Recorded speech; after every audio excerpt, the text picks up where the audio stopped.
Let's make some molds. I'll be casting this base from MCP because it got some amazing textures like metal-like surface and some brick textures. It also would be cool to make molds of this because of its intricate detail, and it would be fun to cast into resin or plaster. I have formed a placeholder for our base with Lego bricks and some tape, which will prevent our silicone pour from leaking, which we want to prevent that as much as possible. We'll be also needing some type of mold release, so I'll be using this liquid release wax by J. Spencer. You just rub it on the surface, will adhere so much to the placeholder and the object we're making a mold of. Now time to pour the silicone. This is an RTV500 silicone mixed with its hardener. This only cures within 5 hours, and make sure when you're pouring, pour this slowly and in a high distance to prevent bubbles on our mold.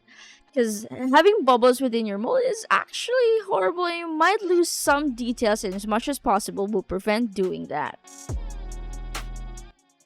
Now we give it a few taps so the bubbles or remains in the mold that got into the crevices lifts up, and use a lighter to eliminate the bubbles.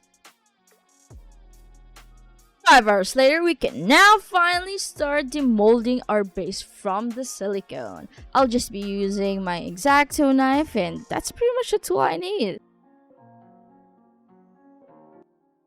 Now I cast this with UV resin, and I kind of regret using it because I don't have plastic resin with me right now. And I forgot that UV resin shrinks so much. And as you can see, it actually got all the details that we need except some of the deeper parts, which is the middle part because it shrank. But guys, this is kudos 100% accurate and I love it.